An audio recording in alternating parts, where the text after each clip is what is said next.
A paz do Senhor, meus irmãos e irmãs, tudo bem com vocês?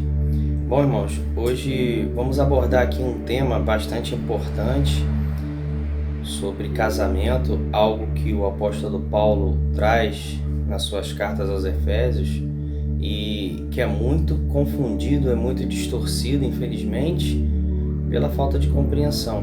Infelizmente, é lido o texto e as pessoas acham o que querem, entendem como querem, sem entender os princípios de Deus.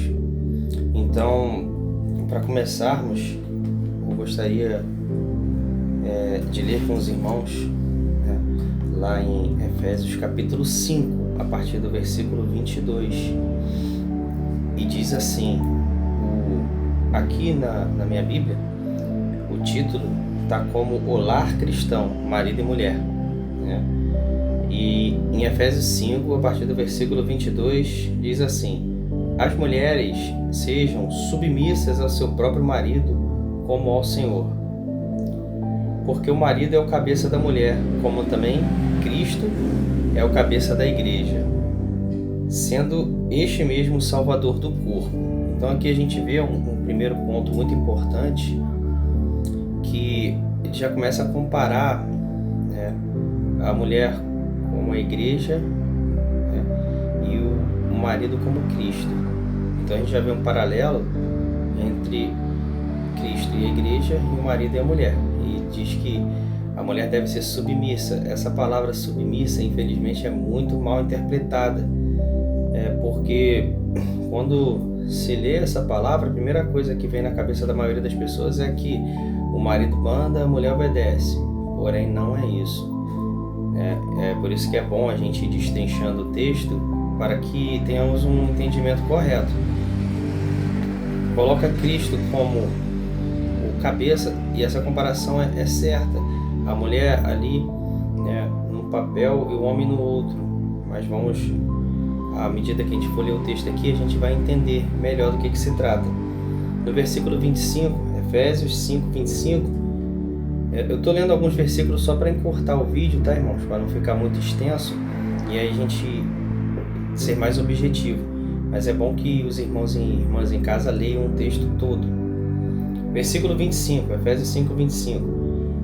Maridos, amai vossa mulher, como também Cristo amou a igreja, e assim mesmo se entregou por ela, para que a santificasse, tendo-a purificado por meio da lavagem de água pela palavra.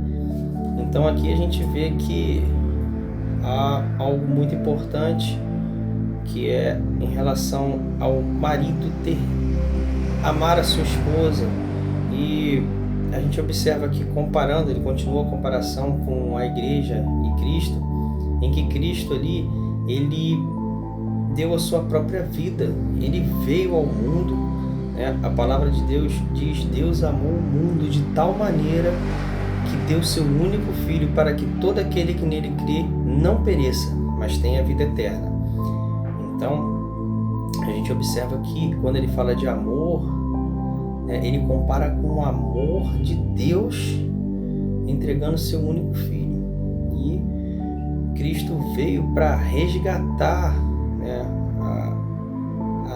todo mundo, toda a humanidade. Ele amou o mundo de tal maneira. Então a gente vê ali que ele, como nosso Senhor, com relação à igreja, ele veio aqui sendo cabeça, claro, porque toda instrução, toda sabedoria, tudo para dar certo nas nossas vidas, a instrução de Deus, ela só leva a caminhos bons. Até porque a humanidade, ela se perdeu em um determinado momento, e Cristo veio resgatar.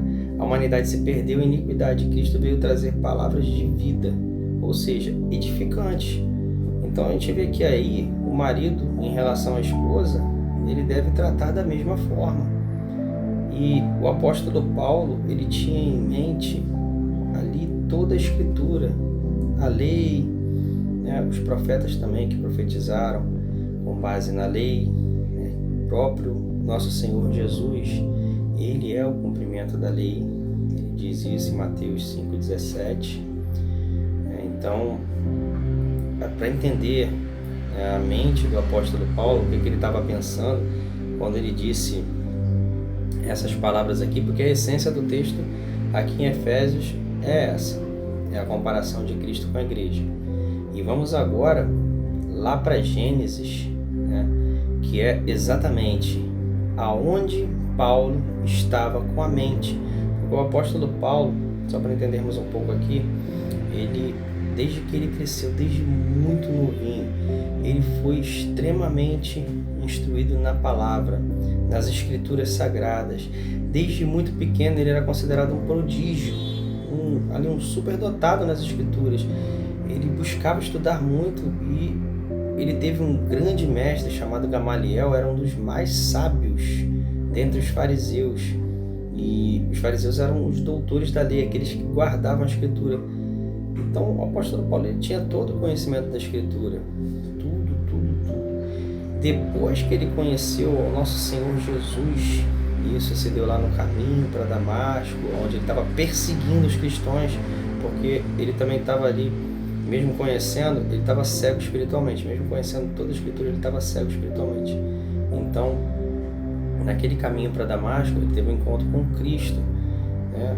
E depois dali, ele foi refletindo um monte de coisas, e os seus olhos espirituais foram abertos, somando tudo o que ele conhecia, mais que o nosso Senhor Jesus, né, ali veio trabalhando no coração dele, e o que o Espírito Santo moveu, né, é aquela reflexão dele sobre muitas coisas. Ele juntou todo o conhecimento das Escrituras com tudo o que aquilo ali em Cristo estava se cumprindo.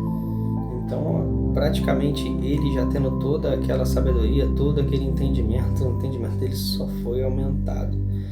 E quando ele escreveu isso daqui, ele estava com a mente nos princípios de Deus.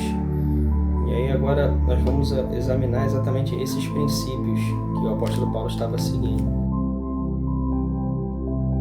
E lá no Éden, irmãos, olha que coisa incrível.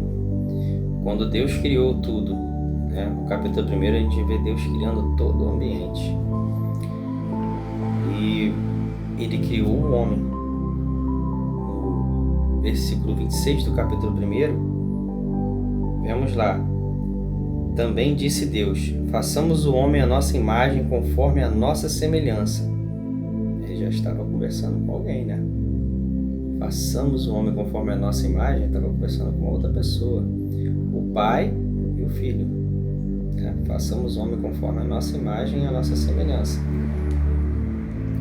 Tenha ele, isso aqui é importante para a gente entender a questão dos papéis e o que Paulo estava falando e por que Paulo estava dizendo que o homem é como Cristo, que é o cabeça da igreja, e o homem é o cabeça da mulher. E a mulher, como sendo a igreja submissa a Cristo, a mulher também sendo submissa ao marido. Muita atenção e muita calma, mas nessa reflexão a gente vai enxergando isso tudo, irmãos, é maravilhoso.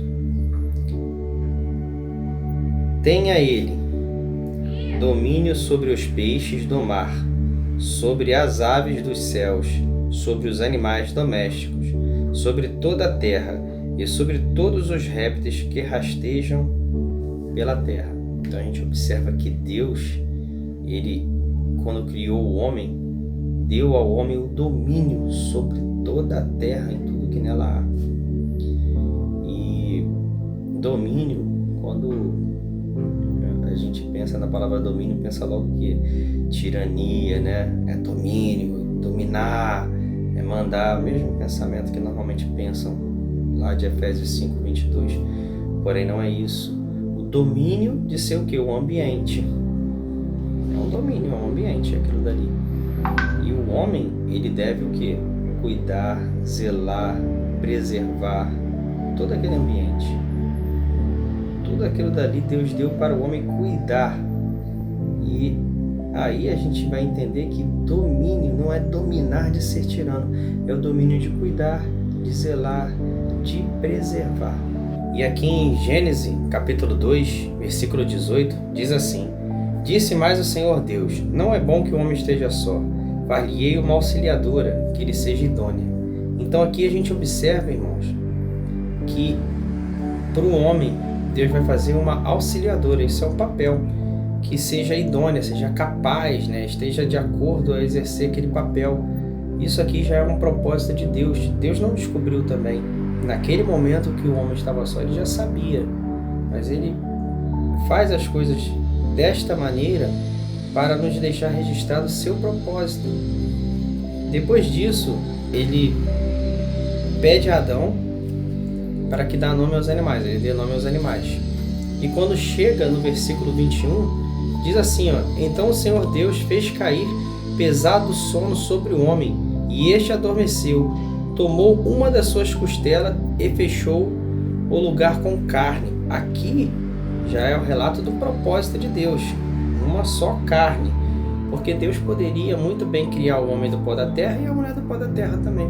Mas por que ele não fez isso? Por causa do propósito de uma só carne. Vamos seguir aqui o texto. Versículo 22. E a costela que o Senhor Deus tomara ao homem, transformou-a numa mulher. E lhe a trouxe, e disse o homem: esta, afinal, olha como é que Adão entendeu: é osso dos meus ossos e carne da minha carne. Chamar-se-á varoa, por quanto do varão foi tomada. É maravilhoso como Deus faz as coisas. Versículo 18 aqui, quando é relatado que Deus diz: não é bom que o homem esteja só, ele não esqueceu, irmãos. Ele não se desatentou, ele não criou todos os animais, né, macho e fêmea. Ele não deu por acaso aquela missão a Adão, que Adão naquele momento ele sente, né, isso, que todos os animais tinham uma companheira, mas ele não. Então ele já sentiu algo dentro dele. Deus já sabia, Deus já conhecia o coração de Adão, mas através dessa missão, Adão percebeu algo que tinha nele, a qual ele não tinha conhecimento.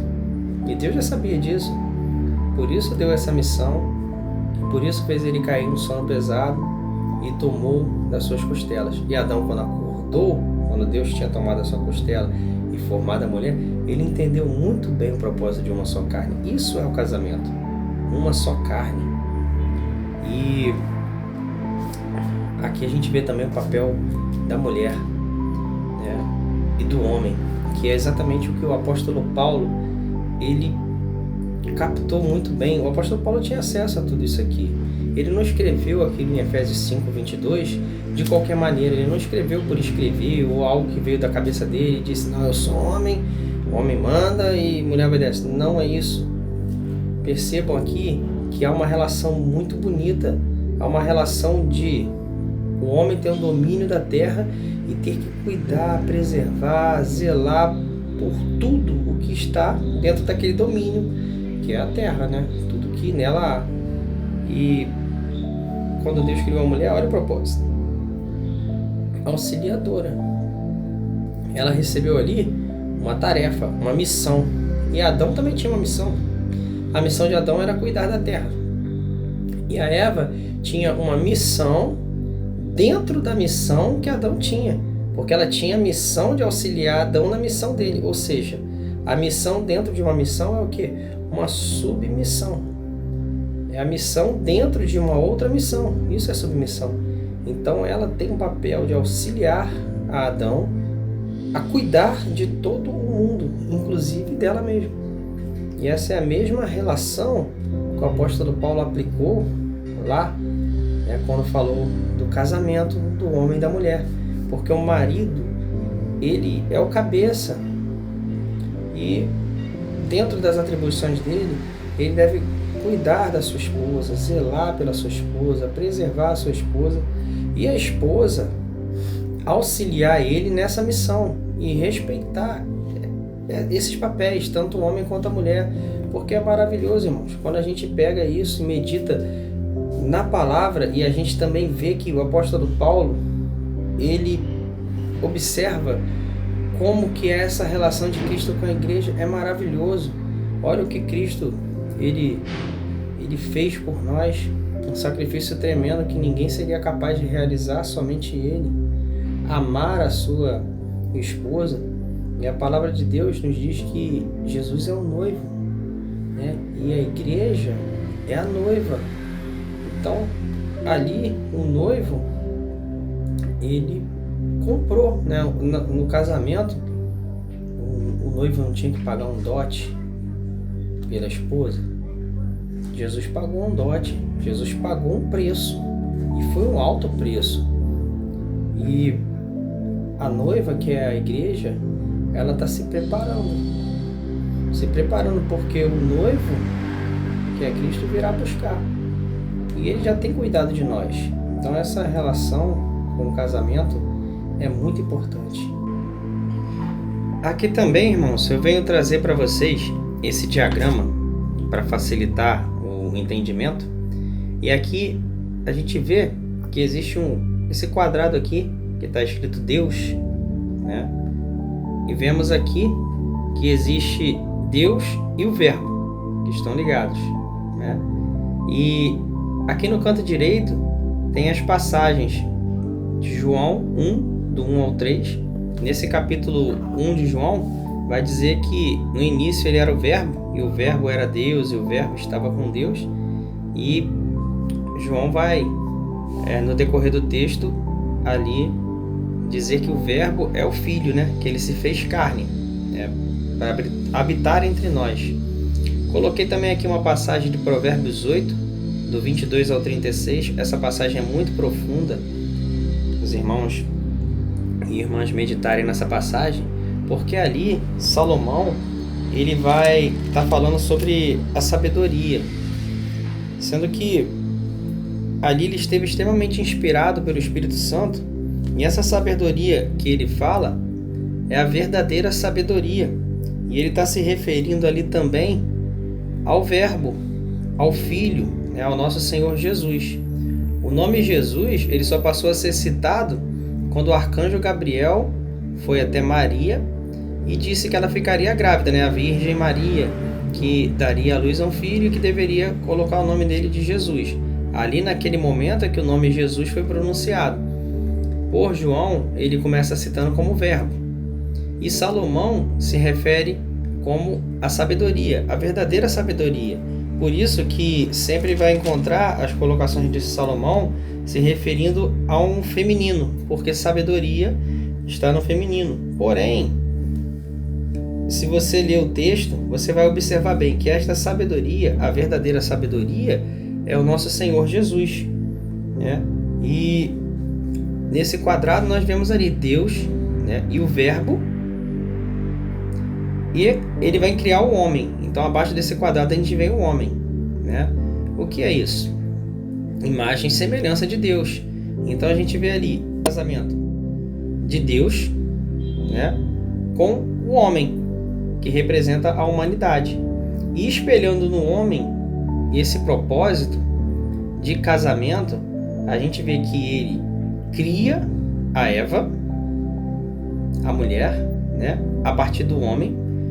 Uma só carne é o propósito de Deus em relação ao casamento. Amém, irmãos? Bom, nós vamos para a parte 2 do vídeo. Essa foi a parte 1. Esse vídeo está sendo gravado em parte para facilitar os irmãos na hora de assistir. Peço também, irmãos, que curtam os vídeos, que compartilhem, que comentem. Seus comentários são muito importantes, com dúvidas, algum tipo de posicionamento, qualquer comentários construtivos para a nossa edificação, que possamos crescer juntos na palavra, certo? Então essa foi a parte 1, vamos para a parte 2 do vídeo. Deus abençoe a todos, irmãos, em nome de Jesus.